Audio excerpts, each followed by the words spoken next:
Hello সবাইকে, আসসালামু আলাইকুম। কেমন আছেন সবাই? আলহামদুলিল্লাহ, আল্লাহর রহমতে আমরাও সবাই ভালো আছি। অনেক অনেক দোয়া ভালোবাসা রইল পৃথিবীর সকল বাবা মায়ের সন্তানদের জন্য। সব বাচ্চারাই যেন সুস্থ স্বাভাবিকভাবে তাদের বাবা মায়ের সাথে সারা জীবন কাটাতে পারে, এই দোয়াই করছি। তো আমি আমার বাচ্চাদের নিয়ে আমার হাজব্যান্ড সহ আমরা সপ্তাহে মিনিমাম 3 থেকে 4 দিন ট্রাই করি যে বাচ্চাকে বাইরে খোলা আকাশের নিচে খালি পায়ে খেলতে দেওয়ার জন্য।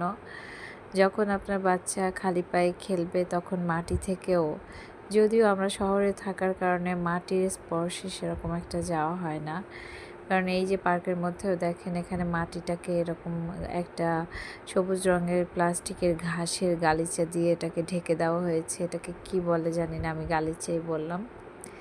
যাই হোক, একটা সুবিধা আছে, যদি আপনার বাচ্চা গড়াগড়িও করে কোনো প্রবলেম হবে না, পড়ে গেলেও ওরকম কেটে কুটে যাওয়ার ভয় নেই, কারণ এটা একটু নরম নরম টাইপের।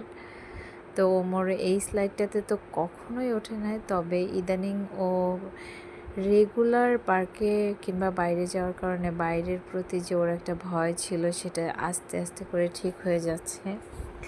এখন একা একাই স্লাইডে ওঠে। তারপরে এই যে দেখেন ছোট বেবিটা, ও এদিক থেকে একা উঠার ট্রাই করতেছে। আল্লাহর রহমতে ওমরের মধ্যে এডিএসডি থাকলেও আদনানের মধ্যে সেরকম কিছুই নেই। আদনান সম্পূর্ণ নর্মাল।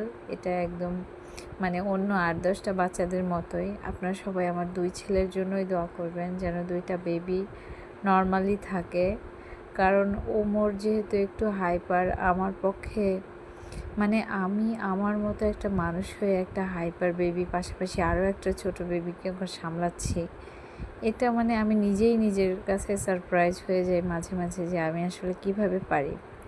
তো আমি কিভাবে পারি, আল্লাহ আমাকে তো এনার্জি দিছে, পাশাপাশি আল্লাহ আমার হাজব্যান্ডকে আমার জন্য একটা বড় শক্তি হিসেবে পাঠাইছে।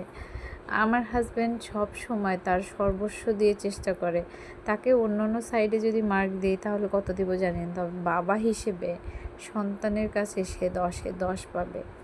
এখানে কোনো তাকে কম মার্ক দেওয়ার কোনো স্কোপ নাই। সে অফিস আওয়ার শেষ হওয়ার পরে একটু সময় নিজের জন্য রাখে না, পুরো সময়টাতেই বাচ্চাদের জন্য বিলিয়ে দেয়।